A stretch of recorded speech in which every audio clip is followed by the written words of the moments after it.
beautiful people. I pray all is well with you and your families. Pray you thank the Lord for waking you up today because someone did not. For this is the day that the Lord has made. Let us rejoice and be glad in it.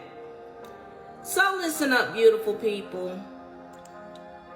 You know, there are so many people going through so many things right now. And oftentimes we love to blame other people for the things that we're going through.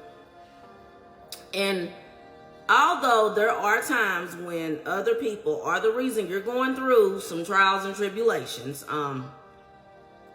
sometimes that is true. Make no mistake about it. And although it's true at times, we have to understand that that's not the case all the time. In 1 John chapter 3, verse 18, the King James Version, it reads, "My little children, let us not love in word, neither in tongue, but in deed and in truth." You know, I know that many of you like to hear someone say that, yes, it really was someone else's fault. But as I look back over my life, many things I went through were not my fault. I was completely innocent. True story.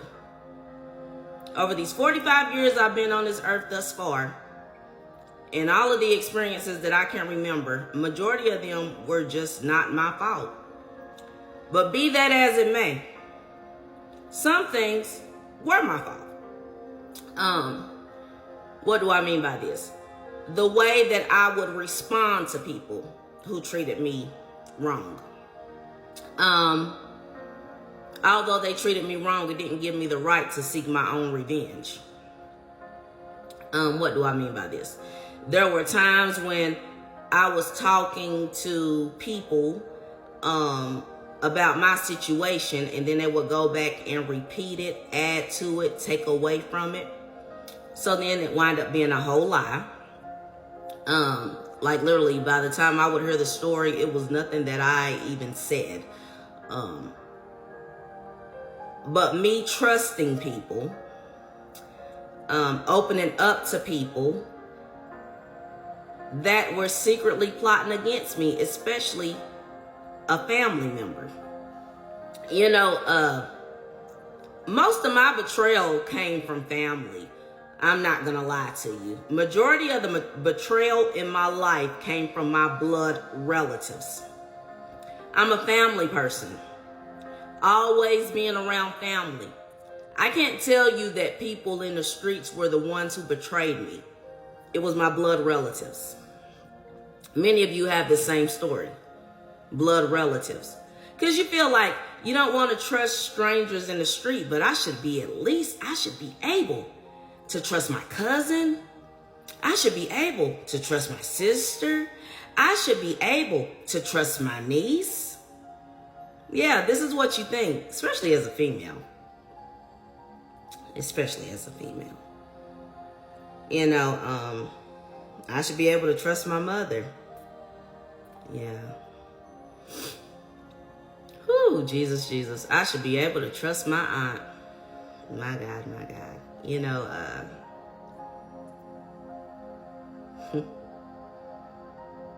majority of my betrayal came from blood relatives. Can't even make it up. I should be able to trust my brother. Jesus, Jesus, Jesus. I should be able to trust my nephews. My God. Lord. I should be able to trust my uncles. Yeah. I mean, just looking back over my life. You know, be that as it may, I was too trusting. I trusted in people that I shouldn't have trusted in, regardless of them being a blood relation. That's the moral of the story. I talked about things to certain family members that wind up putting division and strife between me and my siblings. A cousin that I told something during secret.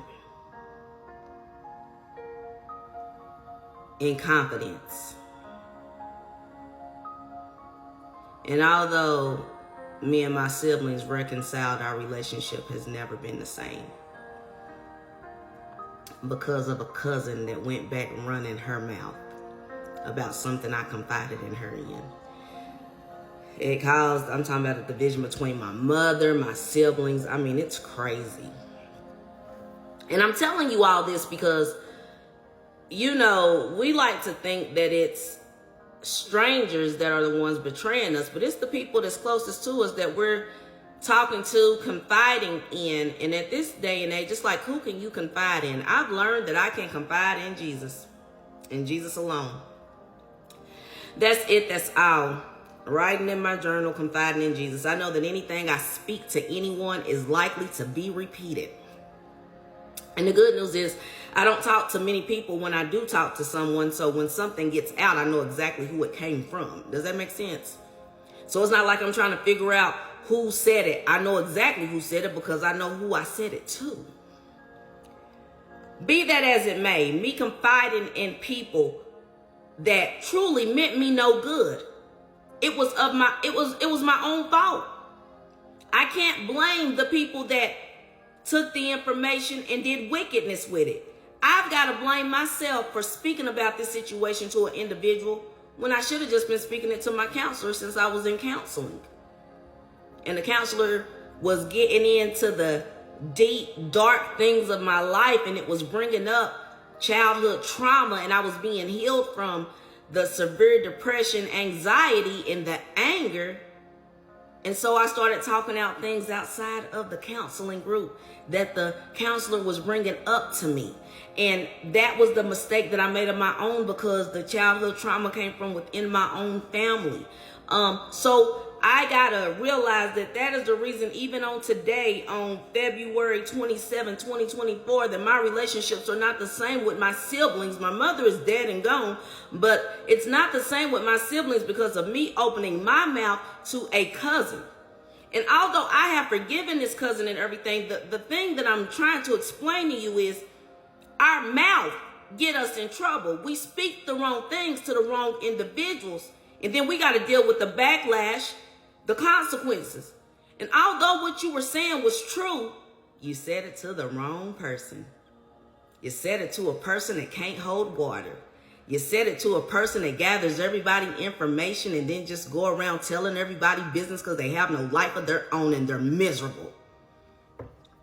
You know, 1 John 3:18, the Message Bible reads, "My dear children, let's not just talk about love, let's practice real love. This is the only way we'll know we're living truly, living in God's reality. It's also the way to shut down debilitating self-criticism, even when there is nothing to it. For God is greater than our worried hearts and knows more about us than we do about ourselves." You know, God is just so good and he's so worthy to be praised. And when you realize, like, you look back over your life, I do a lot of self-evaluation because, like, me trying to evaluate everybody else, that's when you do the blame game. Like, you've got to sit back and take a look at yourself. You've got to take a look at your life. You've got to find out why cycles are repeating in your life. And I'm telling you, it's not always everybody else. Majority of the time, it's your reaction to things. You know, when you get caught up in your feelings, man, you make the worst decisions ever. Our feelings will make us make the worst decisions in life. True story. I have learned to go to the Lord in prayer and not make any decisions based off of how I'm feeling in the moment, because I will make bad decisions like I did in my early 20s. And I'm 45. There comes a time where you've got to mature in life. When people are 30 and 40 and making the same bad decisions they made in their 20s, I question their maturity, because when will you mature? I get it. Like, you hurting from childhood trauma, go get you some counseling. Go get you the help you need, some therapy. Talk that thing out, get to the root of it, and stop talking to people who don't care nothing about you. I'm just here to tell you from experience, the people you're talking to, they do not care. Don't let them fool you because they nosy and they miserable and they want to know your business to keep them from thinking about their trials and tribulations. People, the Lord wants you healed, set free, and delivered in Jesus' mighty name. I love you all with the love of God, but it's time for you to be healed. Stop bleeding on others and be healed in Jesus' mighty name.